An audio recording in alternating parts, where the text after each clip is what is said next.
Hello and welcome to another video from toy-polloi. Today we're going to take a look at Mossman, heroic spy and master of camouflage from Masters of the Universe. In front of me here you can see three different versions of Mossman. On the left we have the original Mossman figure from 1984. In the middle we have a reissue of Mossman from 2001, and on the right we have the collector's series version of Mossman. So first let's take a look at the carded version, because this is as close as you can get to the original carded figure without spending a fortune. Mattel did a pretty reasonable job of recreating Mossman on the classic packaging.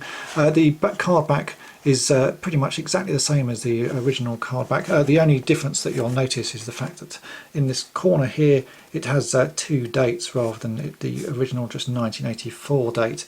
But the back is exactly the same with all of the details, telling you that Mossman, with his fur of forest green, he fools and frustrates the wicked foe.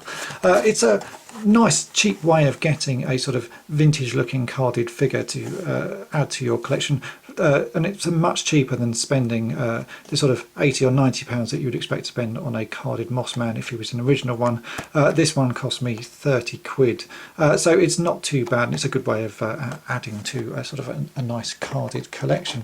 Mossman himself is a great figure, one that I love just because he's covered in flocking, and you don't often see toys covered in flocking. As you can see here, he's got quite a sort of thick layer of green flock added to him, and in the original, when you sort of first had this figure, it would have a sort of scent of pine about it. Obviously this wears off with age, and now this one just smells a bit musty because he's obviously been in the bottom of a toy box for a long time. One thing that's really nifty about the He-Man line of toys is the fact that Mattel make great use of bits and body parts and reuse them wherever they can. So Mossman himself has nothing original about him. He's actually just Beastman, made in green plastic with the flocking added. Everything is exactly the same as Beastman, same body, same arms, same head. It's just a different sort of plastic and different paint job on me, and I really like that sort of reuse. The fact that they can make a couple of figures out of one mould. I don't know, it's just something about that gets it for me. I just like that sort of cheapness of a toy company.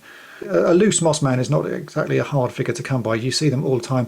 The one thing that is a little bit hard to get is one with decent flocking. They all suffer with it sort of wearing off and getting very dirty and very filled up with sort of dust and hair. So finding a nice loose one is not the easiest of things to do, and you'll probably go through quite a few sort of really rough looking ones before you find a good one. The collector's figure version of Mossman is really nice. Again, they've done an excellent job of sort of recreating him. The flocking is almost perfect this time. There's a few different shades of flock used, so he's got a real nice sort of mottled look to his finish.